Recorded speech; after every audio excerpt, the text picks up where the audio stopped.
Ok, Javerim Shalom. Vamos a tratar hoy de redondear los temas que quedaron pendientes de las últimas sesiones y adelantar sobre el mismo tema, dado que nos estamos acercando a Shavuot y todo lo que hemos visto hasta ahora de una u otra manera está relacionado con la fiesta. Miren ustedes, normalmente no hablamos del calendario cuando nos reunimos, pero hoy en fecha hebrea es el 24 del mes de Iyar. Y a esta hora ya en Israel por lo menos es el 25. Y es una fecha sobre la cual quiero conversar con ustedes. Otra vez sobre temas que seguramente todos conocen, pero que merecen ser vueltos a ver y analizar. Porque están relacionados con lo que nosotros estamos hablando. Nosotros tratamos en nuestros encuentros de encontrar el secreto de los días de duelo que van de Pesaj a Shavuot. Y nos hemos adelantado y ya hemos visto que sobre ese periodo se suman tradiciones diferentes, algunas de ellas no judías, pero otras judías a las cuales no se le ha prestado debida atención. ¿Y por qué no se ha prestado debida atención? Adelanto únicamente eso porque en el transcurso de la historia, mis queridos Javerim, nosotros hemos debido autocensurarnos porque desde afuera nos censuraban y si no cuidábamos las formas íbamos a provocar a quienes no necesitaban que les provoquemos para que nos hagan daño. Todo eso se junta en estos días y hoy es un día que nos recuerda algo terrible que sucedió no solamente una vez, en días previos a Shavuot. Murió mucha gente durante las cruzadas. Para quien se olvidó, las cruzadas eran expediciones militares que se proponían tomar a Jerusalén y recuperarla para la cristiandad.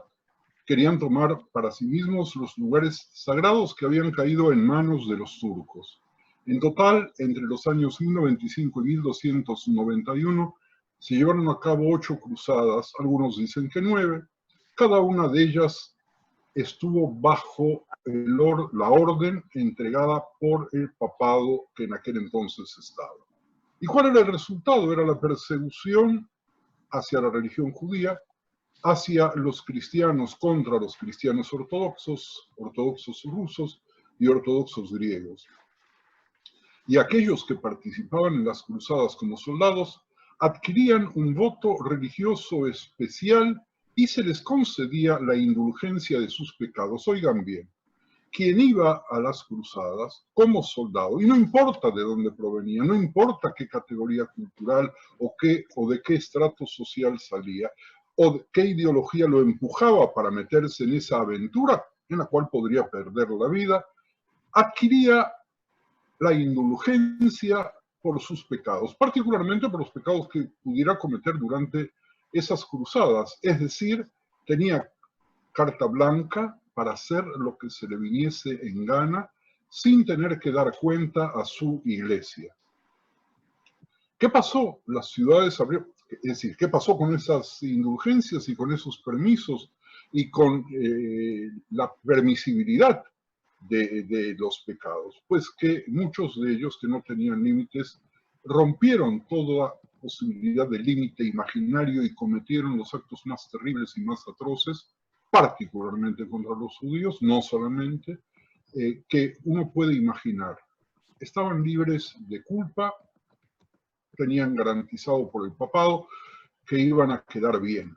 Las ciudades fueron abriendo sus puertas a los cruzados y en realidad uno podría esperar de que de alguna forma iban a defender a sus habitantes, pero esos habitantes se convertían en la época de las cruzadas en infieles. Por lo tanto, los cruzados tenían prioridad de hacer lo que se les dé la gana. Y lo único que justificaba a las autoridades, de alguna forma, también a las autoridades de la iglesia, era pensar que le podían ofrecer a los judíos la salvación por medio de la conversión. En la ciudad de Espira se había recibido muy poco tiempo antes de esta fecha que coincide en el calendario hebreo con hoy, un privilegio a favor de los judíos que suponía, en teoría, una garantía de protección, pero a pesar de ello, el primer Shabbat del mes de mayo, los cruzados a los que se les había sumado gente de la ciudad atacaron despiadadamente a los judíos. 11 hombres que se resistieron a ser bautizados fueron muertos. Los judíos se refugiaron en la sinagoga cuando la masa de asaltantes iba a entrar en aquel recinto. Las tropas del obispo de la ciudad, Juan, entraron en acción restableciendo el orden. Las noticias de los sangrientos sucesos de Spira alentaron a los judíos de Worms. Un pequeño... Perdón, que tengo que cerrar el teléfono. Perdón. Iba por diciéndoles que las noticias de los sangrientos sucesos de Spira llegaron a los judíos de Worms, y los judíos de Worms tenían mucho miedo, y un pequeño grupo se atrincheró en el palacio del obispo Adalberto. El resto permaneció en sus casas confiando en las promesas de los vecinos. Las promesas de los vecinos que obviamente no se cumplieron, pero no se cumplieron no solamente en el siglo XI, sino que tampoco se cumplieron, como todos sabemos, durante la Shoah. Cuando los cruzados aparecieron, se extendió rápidamente un rumor. Unos judíos habían asesinado a un cristiano. Repito, en el momento en el cual los cruzados se acercaban, el rumor era que los Yudim habían asesinado a un cristiano. El 18 de mayo se desató una explosión de vandalismo en la cual saquearon las casas de los judíos y asesinaron a numerosos de ellos. Familias enteras fueron asesinadas en sus casas, y entrando en la sinagoga las bandas populares destruyeron los rollos, los Sifrei Torah. Muy pocos de los judíos se dejaron bautizar por la fuerza. Muchos de ellos se dieron muerte a sí mismos. Muchas madres prefirieron matar a sus hijos y suicidarse antes de aceptar el bautismo. Hola, Adito querido, mira, corazón, entró una llamada que no la tomé y me silenció, ya me... Avanzamos un poquito más, superado el problema técnico. En todas las calles se oía el Shema Israel. El 20 de mayo, fíjense en qué fechas estamos hoy, hoy es 18, el obispo habló a los judíos e intentó convencerles para que se dejaran bautizar ante el riesgo que corrían sus vidas. Les decía, ustedes tienen solamente esa posibilidad. Los judíos pidieron tiempo para pensarlo. Transcurrido el plazo concedido, el obispo mandó abrir las puertas de la sala donde se habían refugiado y se encontraron con un espectáculo más que dantesco. No había un solo ser humano con vida. Todos los judíos que estaban ahí se habían suicidado. Así lo cuenta un cronista llamado Shlomo Bar Shimshon. Hoy, 24, que ya es 25 de Iyar, dice Shlomo Bar Shimshon lo siguiente: el día 25 del mes de Iyar, el terror se abatió sobre los que se albergan en el palacio del obispo. Los enemigos los mataron, a los primeros los pasaron por cuchillo, y se fortalecían gracias al ejemplo de sus hermanos. Se dejaban matar para santificar el nombre de Dios, cumpliendo la palabra del profeta, que dijo: las madres yacen sobre sus hijos, el padre cayó sobre sus hijos. Hablando del profeta, apenas anteayer, Shabbat, leímos en Parashat Bejucotai la Tojejá, que describe algo de lo que yo les estoy relatando, redactado esta vez por quien era cronista y pudo rescatar. Le llamaron cronista porque pudo anotar este terrible espectáculo, esta terrible situación. Los cadáveres de los hijos y los padres se mezclaban, la sangre de ellos se mezclaban. Uno mataba al hermano, el hermano a los padres, a la esposa, a los hijos, los novios a las novias a los novios, las madres a los hijos. De alguna forma, según el cronista, todos aceptaban de buenas ganas el veredicto divino, encomendando sus almas al Eterno, gritaban Shema Israel. Dice la crónica, pero los cruzados no respetaron ni siquiera a los muertos. Los sacaron afuera desnudos, los cortaron por pedazos, dispersaron sus restos, no dejaron ni uno vivo, excepto uno al que bautizaron por la fuerza, y en esos 2 días murieron 800 personas y las echaron desnudas en una fosa. El bautizado por la fuerza era un joven llamado Simcha Cohen, que se vengó sacando un cuchillo e hiriendo a 3 de los asaltantes, pero la multitud le hizo pedazos. Y después de Spira, y después de Worms fue Maguncia. Ahí, acabullados por el conde Emilio emérito de Leisingen, era un conde en Renania a fines del siglo XI, y fue el líder de la banda de asesinos y el creador que gozaba más cuando veía de qué manera el populacho se vengaba de los judíos que no le habían hecho nada. Otras bandas de cruzadas se dirigieron hacia Maguncia. No era ya la cruzada de los señores, sino que eran de la baja nobleza, soldados sin fortuna, sin distinción alguna, llevaban bandas armadas fáciles de fanatizar, animadas más por el pillaje que por el fervor religioso. Los miembros de la importante comunidad de esa ciudad, ¿qué hicieron? Hicieron lo que muchas veces se hizo en la historia, pidieron ayuda al arzobispo Rutardo. Obtuvieron de él el permiso para refugiarse en su casa hasta que el peligro hubiese pasado. Más de 1000 judíos se juntaron en el patio, protegidos por la guardia episcopal, subieron a la azotea del amplio edificio, después de haber entregado a Rutardo, obviamente, todos sus bienes, todo lo que poseían que tuviese, así sea el mínimo valor. No obstante, cuando Emigio apareció con sus huestes el 27 de mayo, exigió la entrega de los judíos. ¿Y qué pasó? La guardia episcopal dejó a sus protegidos en la estacada y el obispo desapareció súbitamente. Según el cronista, otro cronista, Alberto Dex, por un momento los judíos intentaron defenderse con las armas. Voy a ir un poco más rápido, si me permiten, porque quiero que, aparte de lo terrible de este relato, que coincide como si fuese hoy y mañana y pasado, y en estos días de Sfirat HaOmer anteriores a Shavuot, de alguna forma el cumplimiento de los días en los cuales deberíamos decir Kadish por todos ellos. Y nosotros nos encontramos con que, ¿dónde quedaron anotados estos hechos? ¿Quién habla de ellos? ¿Quién los recuerda? ¿Dónde están? Vamos a ver si podemos explicarlo. Todos los de la banda de este delincuente atacaron a los judíos armados ¿con qué? Apenas con picos y lanzas. Después de romper las cerraduras y hundir las puertas, los alcanzaron, mataron a 700, que en vano intentaron defenderse contra fuerzas demasiado superiores.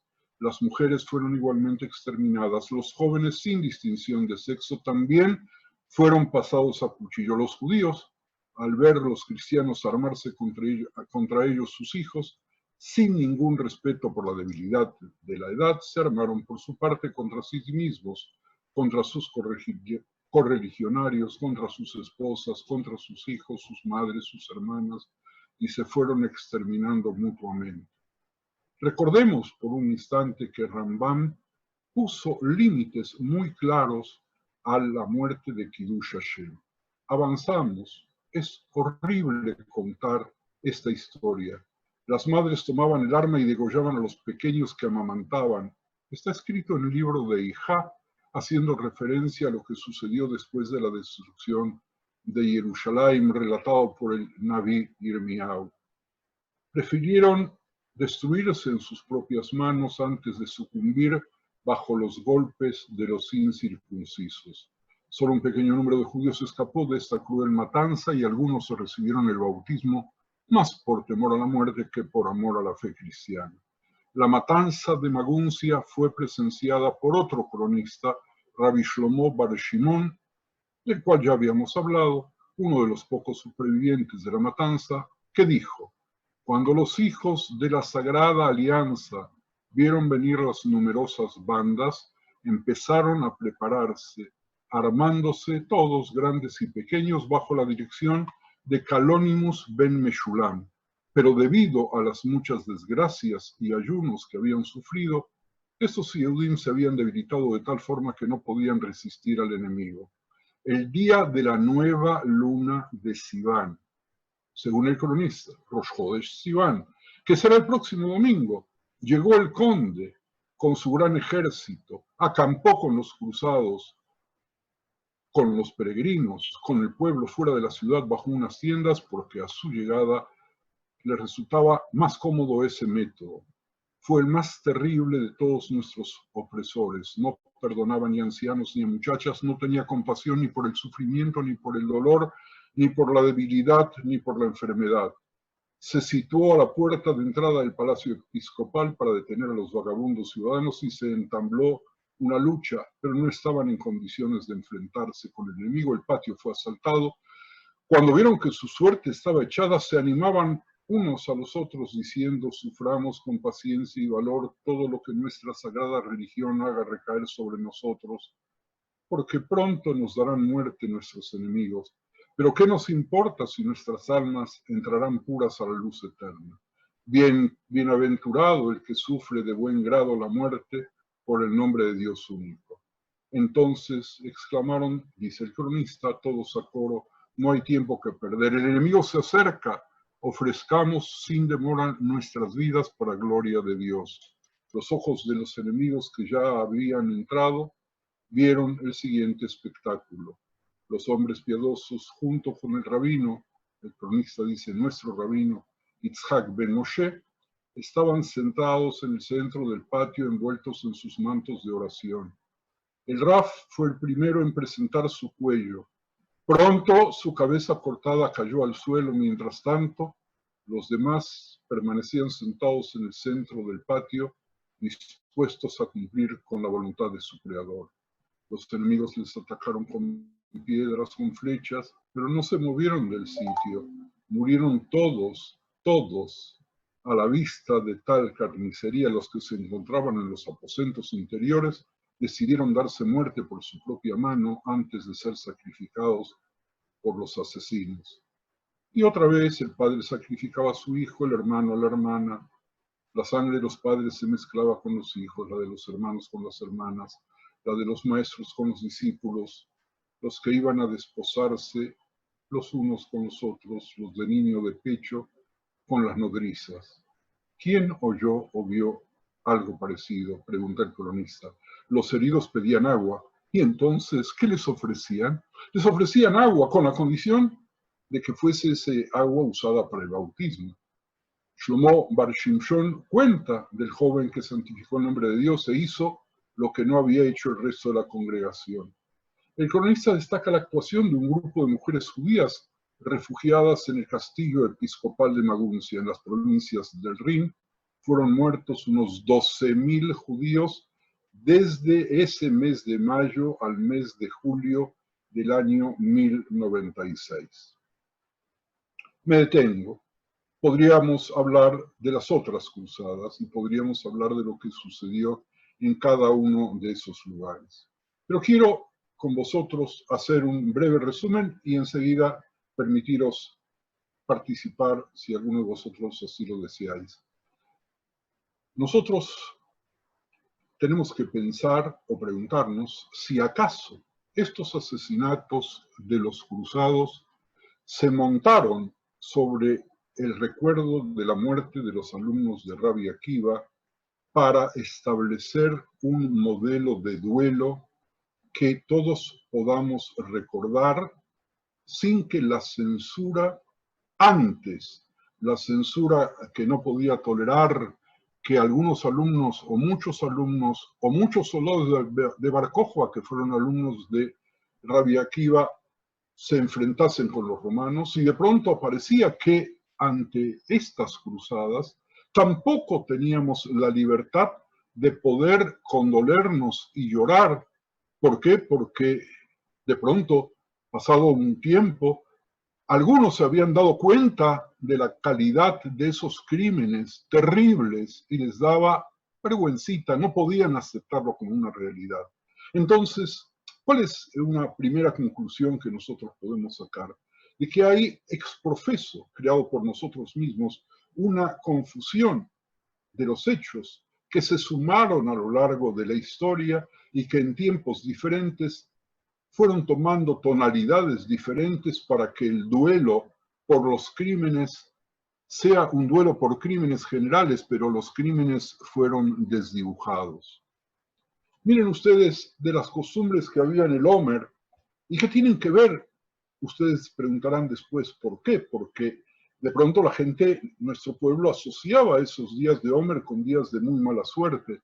Y dicen los sabios que en aquellos días no se hacían sangrías.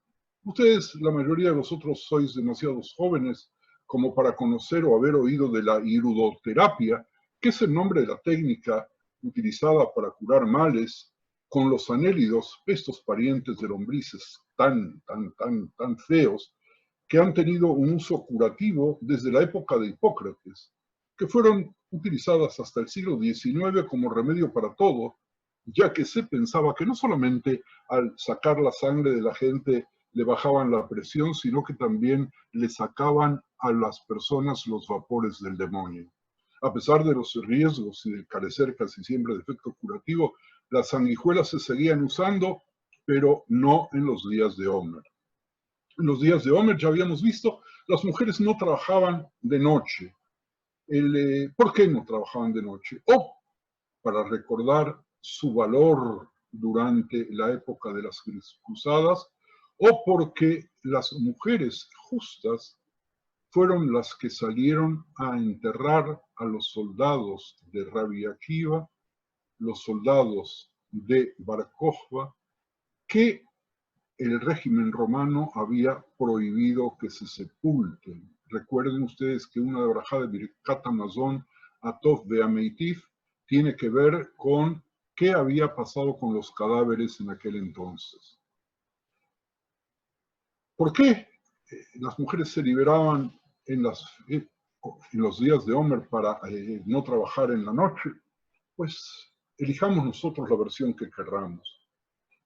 Recordemos, pasando a otro punto, que la prohibición de bodas al principio no se relacionaba con los alumnos de Rabbi Akiva, porque también los días de Sfirat Homer no era el mismo duelo de las 3 semanas que van de Shiva Asar Betamuz hasta la Tisha B'Av por la destrucción del primer y segundo templo.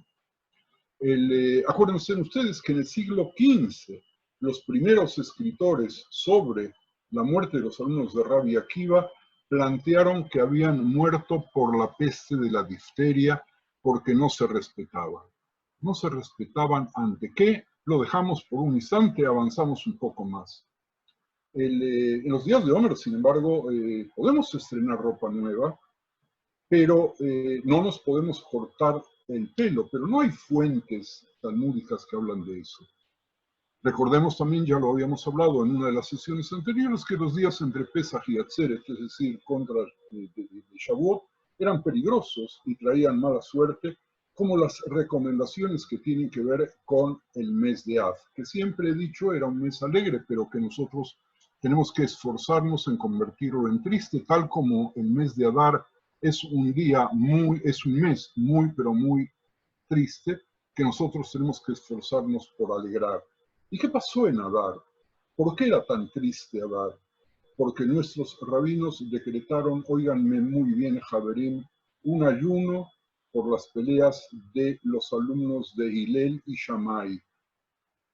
Nosotros siempre dijimos que las discusiones entre los alumnos de Hillel y Shammai, por lo menos de los maestros, eran Leshem Shammai, y que nosotros, si ya tenemos que discutir entre nosotros, tenemos que hacer como ellos. Pero resulta que hay un sefer que nos recuerda de un ayuno que se hacía el 9 de Adar.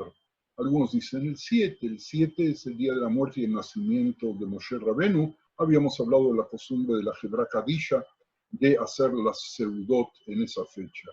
Según esa fuente, alrededor de 3.000 alumnos de Hillel y Shammai murieron, y por eso se decidió ayunar. ¿Y cómo murieron?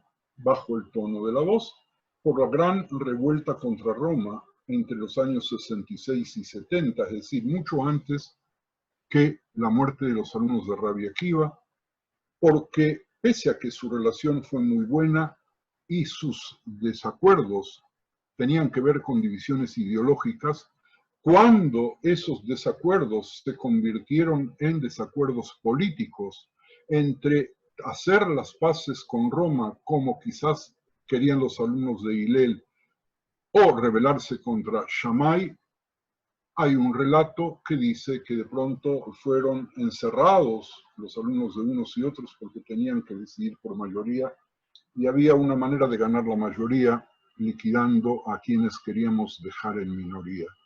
Esta parte, ustedes dirán, ¿y para qué viene Yerahmiel y nos cuenta todo eso? Porque creo que tenemos que mantener la honestidad intelectual y saber exactamente dónde estamos parados.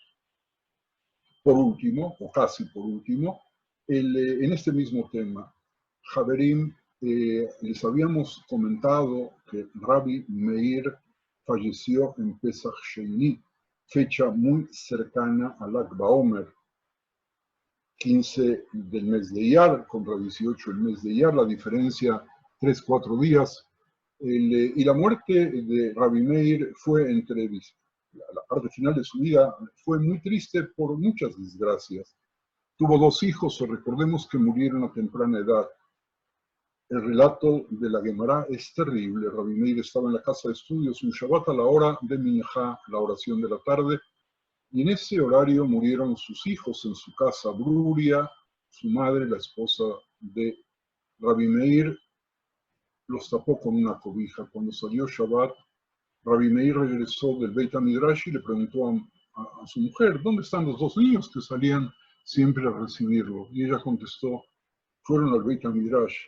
Él le explicó, los estuve esperando en el Beit HaMidrash, pero no los he visto. Y ella dio de comer a Rabbi Meir. Y Rabbi Meir volvió a preguntar, ¿dónde están los niños? Y ella contestó, a veces van a tal lugar, pero pronto regresarán. Cuando Rabbi Meir había dicho la bendición de gracias, el Birkat Hamazon, después de la comida, ella le dijo, Rabbi Umori, tengo que hacerte una pregunta. Habla, dijo Rabbi Meir. Hace mucho tiempo vino un hombre y me confió un depósito, ahora ha vuelto. ¿Tenemos que devolverle su depósito o no? Hija mía, dijo Rabbi Meir, el que recibe un depósito está obligado a devolvérselo a su dueño. Yo no lo hubiera devuelto sin habértelo dicho antes. Entonces tomó a su esposo por la mano, lo hizo subir a la recámara, se acercó al lecho, quitó la tela que estaba cubriendo a sus hijos. Al verlos, Rabbi Meir comenzó a llorar y a gemir. Bruria le dijo, Dios nos los había confiado por cierto tiempo, ahora su dueño los ha vuelto a pedir, que su nombre sea bendecido. De esa forma, Bruria consoló a Rabbi Meir, según el Midrash Mishle 28. Poco después de la muerte de sus hijos, Rabbi Meir perdió a Bruria. Según una versión, ella se suicidó después de haber sido deshonrada por uno de los amigos de su marido. Rashi lo comenta, para quien quiera verlo, en la Gemara en Avodah Zará 18a. Hasta aquí, para redondear el tema. Tenemos, por lo tanto, masa sobre masa de la acumulación de desgracias horribles sucedidas a privados y sucedidas a privados, a seres insignes de nuestro pueblo, y a ciudades enteras, a comunidades enteras que fueron masacradas, que fueron destruidas, que fueron denigradas. Y estos días, por lo tanto, son días en los cuales se confunden las desgracias, se confunden a grado tal de que, por ejemplo, la tfilá de Abba Rahamim, que nosotros decimos, los Ashkenazim decimos, en Musaf de Shabbat, y que recuerda lo que yo les conté sobre las cruzadas no aparece en los sidurim de las comunidades sefardíes que no sintieron lo que habían sentido sus hermanos y que tampoco sabían lo que estaba sucediendo, porque en las comunidades de los judíos que vivían bajo el Islam la suerte fue un poco distinta. Pues yo creo que podemos nosotros redondear y decir las 7 semanas de Pesach HaShavuot, semanas que debían ser semanas de alegría gigantesca, de la más maravillosa alegría, fueron acumulando desgracias una tras otra que las convirtieron en días de duelo. Y nosotros, en nuestra época, cuando hacemos el duelo y no sabemos exactamente a quién lloramos, estamos llorando a todos, porque todos son nuestros hermanos. Y quizás estemos llorando también a las víctimas terribles de la Shoah, aunque no las nombremos, porque a ellas las tenemos más cerca, porque todavía en nuestras familias recordamos a más de uno que no salió vivo de la Shoah. Hasta aquí me detengo antes de continuar con las 7 semanas, pero en un aspecto completamente diferente al que hemos visto hasta ahora. Estoy a vuestra disposición. Ya, Javerim, si alguien quiere preguntar o intervenir, o hacer señas, o abrir el micrófono. Estoy revisando. Sí, aparte de Bruria, ¿alguien más? Ok. Alisa, Bruria y... Vamos, Bruria primero, Alisa después yo. Bacallá. Vale. A ver, evidentemente motivos para guardar duelo los hay miles. Lo que pasa es que guardar duelo, a ver, mi lectura personal, guardar duelo cuando han querido causar tanto daño de forma tan reiterada durante siglos y siglos y siglos, no es el momento ya de decir, vale. ¿De decir qué? Vale, tenemos también motivos para celebrar. ¿No? Dejo la pregunta abierta y pasamos a otra, porque la pregunta en sí amerita muchas posibilidades de respuesta, por lo tanto prefiero que cada uno piense su propia respuesta y Bruria también la tuya propia. Hay a veces preguntas que no son preguntas de retórica, pero que dentro de sí tienen respuesta.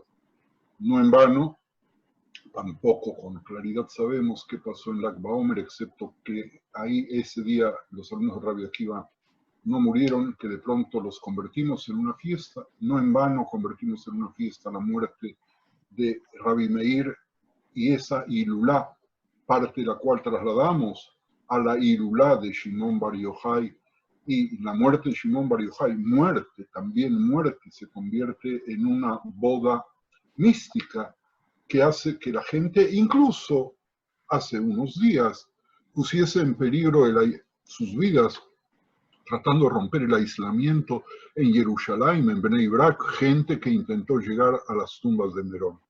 Nosotros tenemos maneras como pueblo de enfrentarnos siempre también al dolor para construir algo positivo y aprender cómo enfrentarnos con las dificultades. El Estado de Israel es una respuesta. Quisiera, estamos tarde. Alisa pidió la palabra, Yerachmiel. Bacallá, Alisa. Yerachmiel, quería consultarte acerca de lo que vos dijiste, porque me da vueltas el tema de Kiddush Hashem, cuando mencionaste la limitación de Rambam, de Kiddush Hashem.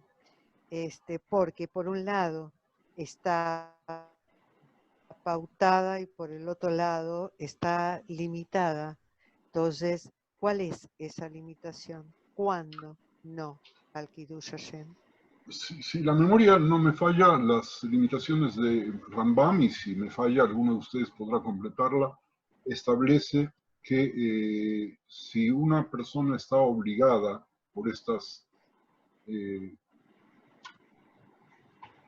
por estos acontecimientos a matar a otro, es preferible que él muera al Kiddush Hashem. Pero si al Kiddush Hashem le piden que no cuide el Shabbat, que viole Shabbat, pero que no se deje matar. Si por Kiddush Hashem antes se daba la vida porque se prohibía hacer el Brit Milá, ahora se da la vida única y exclusivamente rendirte al culto pagano. Y por último, y no menos importante, la tercera razón por la cual nosotros tenemos que ofrecer nuestras vidas es, dijimos, la tercera es si nos obligan a tener relaciones incestuosas. Es decir, estas tres son las limitaciones por las cuales es preferible dar la vida, pero por todas las demás, el pensamiento de la Torá, tal cual como Rambam lo interpreta, nos ordena a vivir.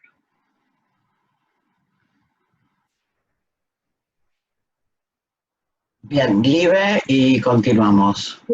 Sí, Libe. Bueno, yo quiero agradecer infinitamente al Rav Yerachmiel por haber dedicado tiempo a profundizar y a sacar un poco de las cenizas estos relatos que no siempre los tenemos a mano. Y me permite a mí poder sentir y entender mejor lo que yo escuchaba. Soy una persona grande, así que me refiero a un siglo atrás, a mis padres, en la casa de mis padres, cuidadosos y respetuosos, donde hablaban de die 3 Wochen, las 3 semanas. Sentíamos que había prohibiciones de lo que se puede, lo que no se puede, pero con esto que trae Rajmiel, es como volver a sacar sobre la palestra y a unificar y a relacionar con el ayer y con el aquí y con el ahora y con la Shoah, y claro, también así poder encarar mejor los momentos de alegría que seguramente nos tocarán vivir.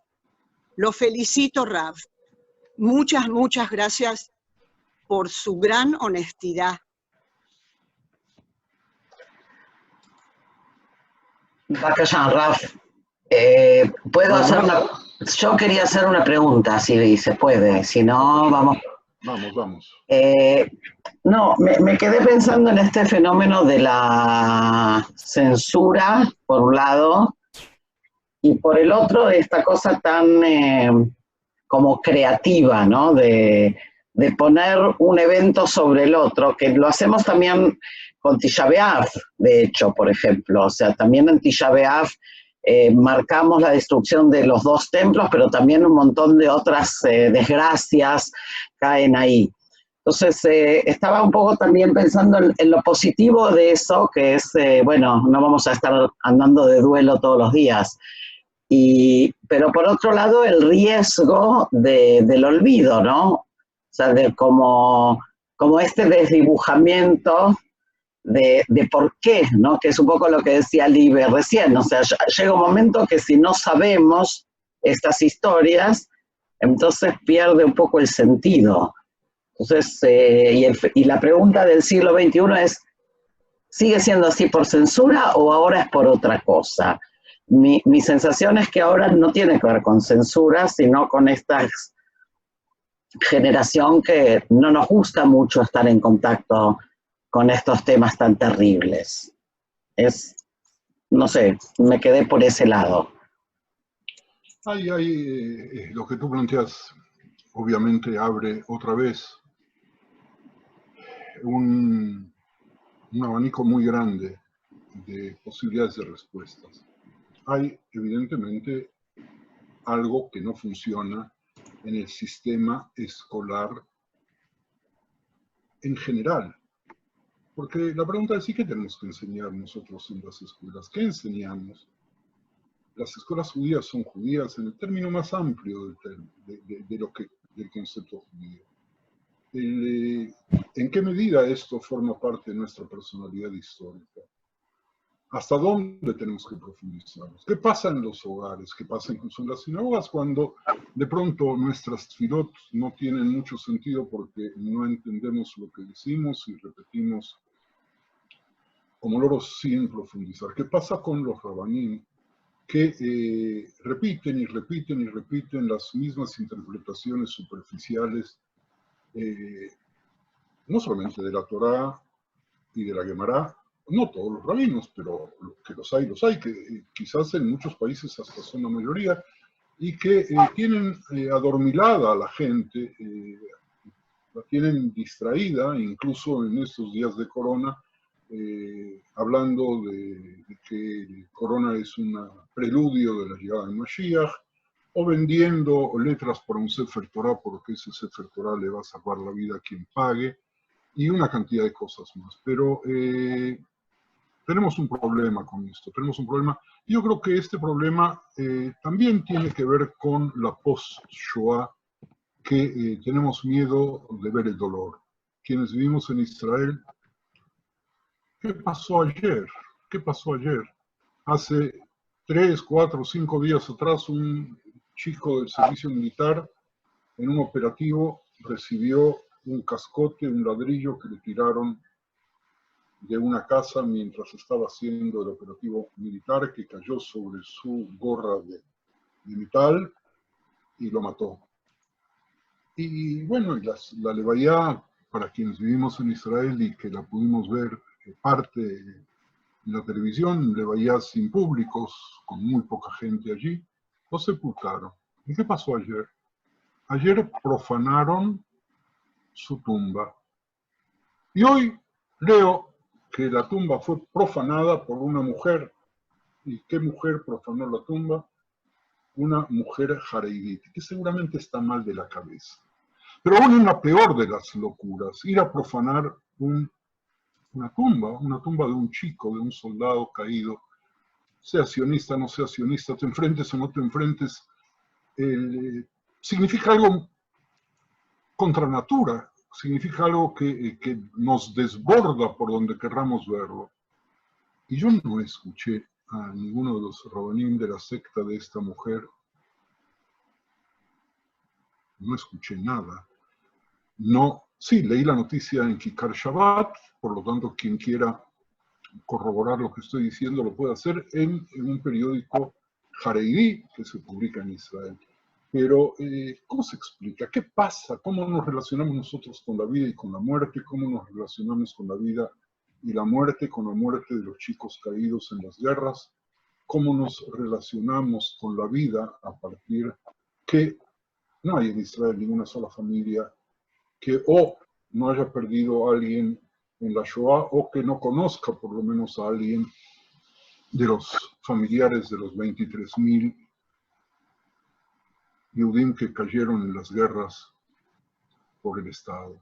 Tenemos un problema con el duelo, tenemos muchos problemas, y tenemos un problema, hablabas de Yom Yerushalayim, en pocos días más, y nosotros tenemos unos problemas que no sabemos cómo festejar Yom Ha'atzmaut, no sabemos cómo festejar Yom Yerushalayim, no sabemos hacer los duelos, no sabemos elaborar los duelos. Es un problema que debería ser tratado por psicólogos, si es que hay una cosa así, que puedan hacer tratamiento a pueblos enteros. No estamos todavía maduros, no estamos crecidos como para poder enfrentarnos ni con las alegrías ni con las tragedias.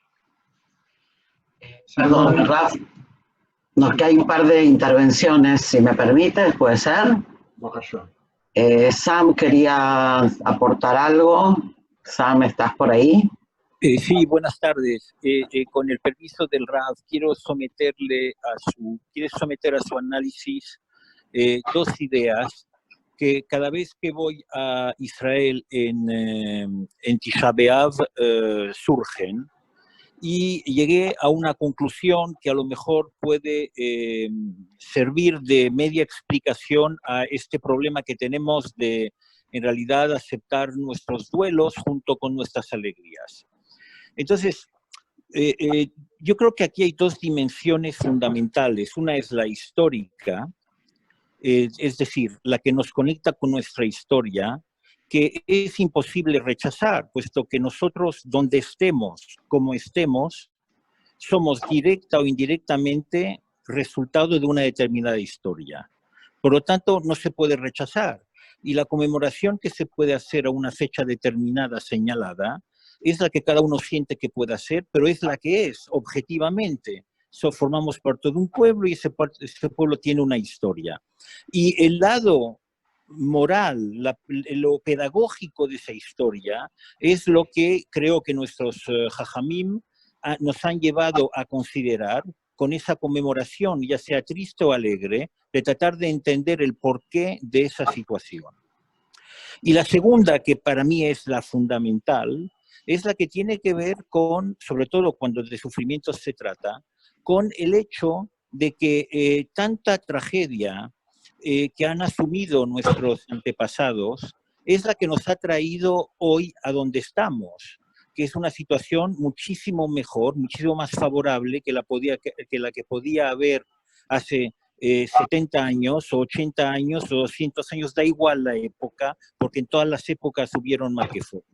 Pero no podemos ignorar de que al final estamos donde estamos por la fuerza que tuvieron nuestros antepasados de poder, de tener la fe incuestionable en que había esperanza porque había promesa de redención, que es lo que leemos cada Shabbat con las Haftarot y las promesas, las profecías de nuestros profetas y las promesas de nuestros profetas. Entonces, yo creo que no se puede desconectar si no estamos hablando de otra cosa, de otro pueblo. Al final hemos llegado donde hemos llegado porque hemos sabido aguantar esa presión y rendir homenaje a aquellos que nos han ayudado a pasar a la siguiente etapa, por más oscura que fuese esa etapa. Y gracias. Gracias, Sam. Raf.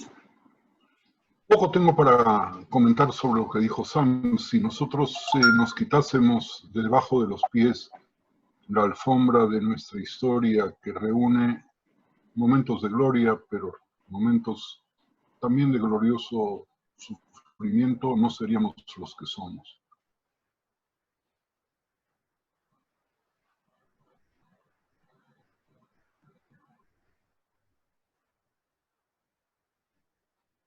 ¿Decías que hay alguien más? Que yo vea, no, así que podemos continuar, por favor. Ok, vamos a avanzar y yo voy a dar ahora sí un sesgo total a lo que estábamos hablando hasta ahora, porque es la única manera de que nosotros podamos cerrar lo de hoy, por lo menos en una forma mucho más alegre. Shavuot, Pentecostés, Penta 50. Shavuot es el día 50, pero está relacionado al 7x7. ¿Ustedes saben cuántas veces tenemos 7 en nuestra tradición? Voy a hacerles una enumeración en los 9 minutos que faltan, a ver si es Shabbat, 7 brajot en el matrimonio, en la ceremonia, 7 brajot después en Birkat, en la brajá, 7 días para alegrar al joven novio y a la joven novia, 7 días de festividades en las cuales se hacen 7 brajot, y así se llaman, Sheva brajot. Jacob tuvo que trabajar durante 7 años para poder casarse con Rachel. El séptimo mes del año es el mes de Tishrei, que es a su vez rico en fiestas.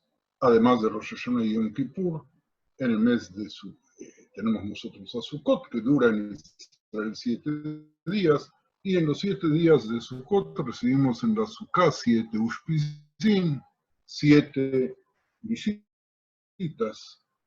Hacemos 7 akafot en Rosh Hashanah con el etrog y el lulav y todas las especies. Tenemos 7 nubes de gloria, tenemos akafot de baile en Simchat Torah, circuitos de Acafot preciosas. Septiembre, fíjense ustedes a propósito, el septiembre, ¿por qué se llama septiembre? Porque tiene número 7, porque era el séptimo mes del calendario romano, cuando tenían ellos otro calendario, y hoy es el noveno. 7 es la estructura básica de la tefilá, de la amidá.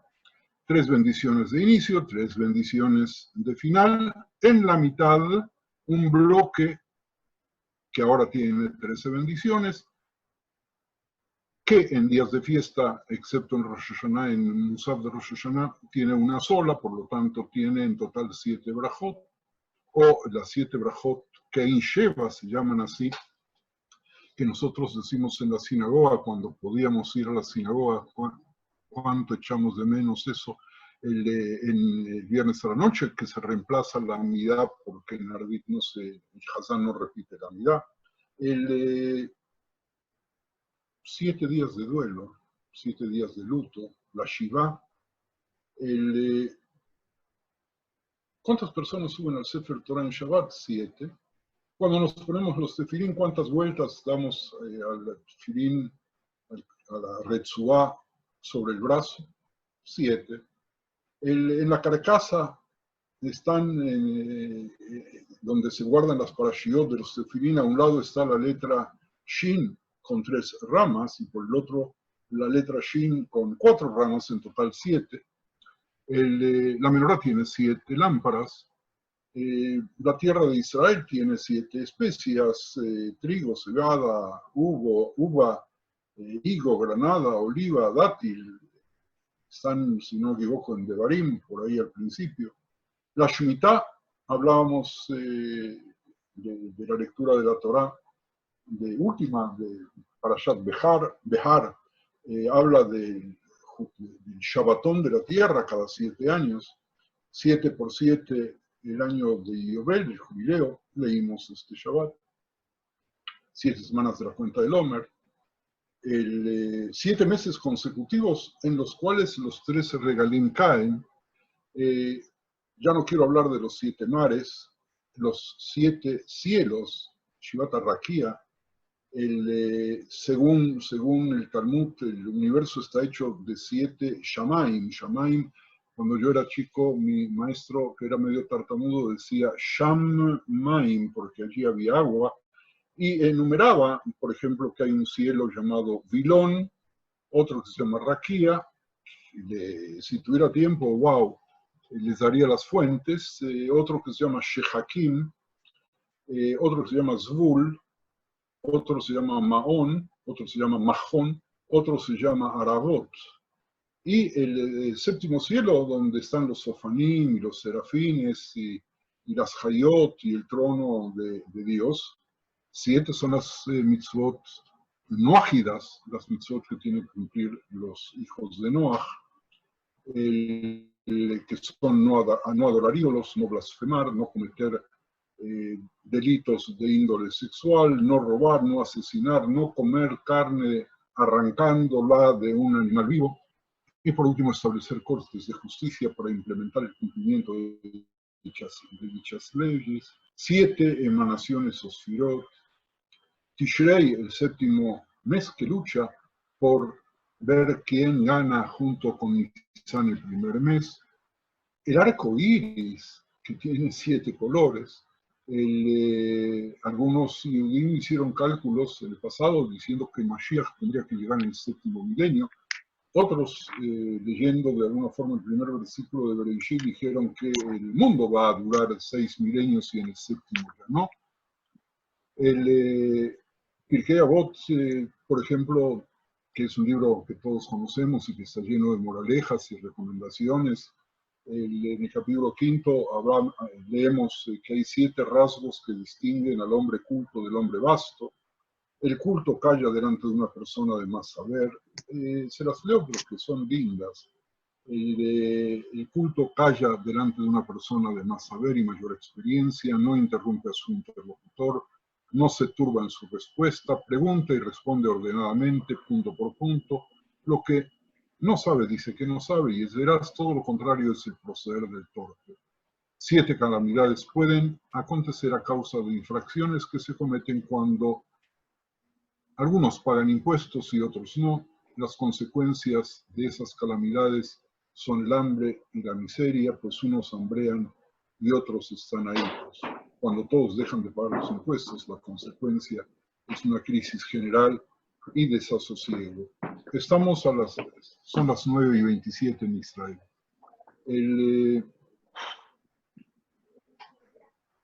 Quiero parar por si hay algún comentario, porque la lista sigue. Estoy viendo que no vamos a llegar, vamos a tardar muchos minutos en poder terminar de leerlas todas. Así que quiero dejaros estos siguientes minutos para quien quiera hacer algún comentario o quien quiera simplemente hacer una pregunta o contradecir lo que escucharon, pues que lo hagan ahora antes de despedirnos.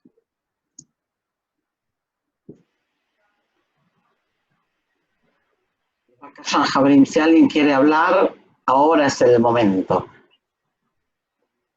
Y si no, dejamos al Raf que cierre y que nos deje picados para la próxima, ¿no? Que vamos a prepararnos para Shavuot. Ya empezamos, estamos preparándonos para Shavuot, sí. No veo a nadie, así que puedes continuar. Yo escuché una voz. Ah, perdón. Pero no pude reconocerla. Ah. ¿No? Ok. Entonces... Un sonido de fondo, pero es algún micrófono que no he podido cerrar. Creo que es el de Jorge, pero no lo puedo manejar desde aquí. Vamos a continuar nuestro próximo encuentro un poco más con el número 7, pero yo quiero dejar traslucir un poco una idea muy rara, pero que se me ocurre puede servirnos a todos para entender por qué tenemos tantas veces el número 7. Porque el número 7, no llegué, obviamente, aparece también en lugares geográficos y aparece en nombres. Batsheva, no solamente Batsheva, está Elisheva. Otra vez tengo la lista que podría compartir con ustedes. Pareciese ser que entre nosotros hay una especie de conflicto latente entre el 1 y el 7, que es en definitiva apenas un cuarto del 28, que es el mes, que es el ciclo de la luna, que es volver a ver a la luna naciente. La discusión entre Bet Hillel y Bet Shammai sobre cuándo hay que festejar el Rosh Hodesh de los árboles se plantea entre que la escuela de Shammai dice que hay que festejar el primero del mes de Shvat y la escuela de Hillel dice que hay que festejar, no era fiesta en aquel entonces, era día de pago de impuestos, nunca nadie se alegra con el pago de impuestos el día 15. Y la pregunta es, ¿qué pasaba? Si acaso, dejo la pregunta, el hecho de que Hillel llegó de Babilonia no trajo consigo la alegría de los babilonios con la luna llena, y el hecho de que Shammai venía de Israel, ¿acaso no estaba festejando la muerte antes de la resurrección de la luna? ¿Acaso nosotros no tenemos ahí también en el subconsciente, como en muchos otros pueblos, y que luego la Kabbalah retoma y le da un sentido místico, algo que a lo mejor no nació como sentido místico, sino exactamente todo lo contrario? Abrimos un poco la ventana para dejar entrar al 7 que no nos pertenece, sabiendo que no lo vamos a poder extirpar como no hemos podido extirpar muchas de las cosas raras y de las supersticiones y de las creencias que tienen que ver con un paganismo que nos acosa y nos rodea por todos lados para tratar de llegar al día 1, a la figura del 1.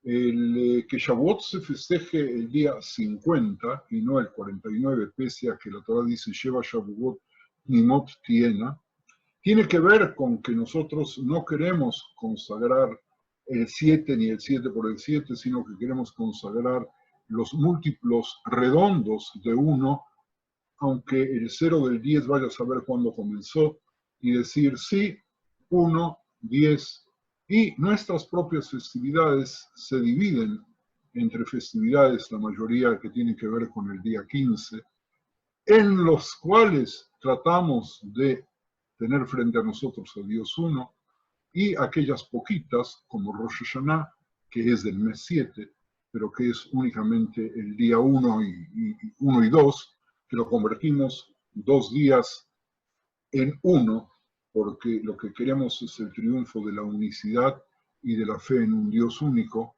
y no dejarnos tentar por lo fácil que sería poder entrar a tomar parte de la mitología que colocaba a Selene, a la luna, como centro, y convertía de alguna forma la semana que nosotros santificamos por el Shabbat, y no como una parte, una parcialidad de los ciclos que la luna tiene.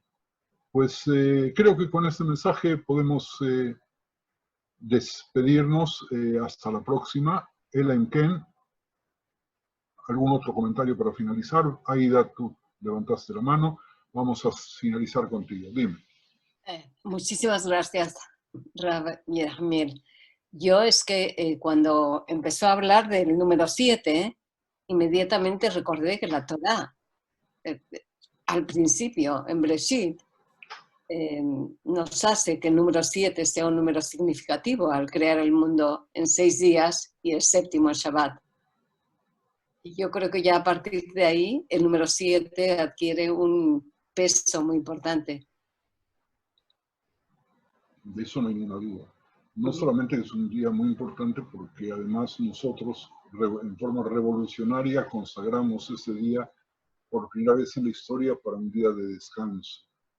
Día que hoy es muy difícil cumplir porque el descanso deja de ser una realidad cuando estamos conectados 24 horas por día, y no porque tengamos negocios en otros países con otros calendarios y otros horarios con la computadora. Y yo creo que lo más difícil en nuestra época es poder cerrar el celular por lo menos un día, y el coronavirus nos trajo ahora la posibilidad de reabrirla para hacer fila por ahí.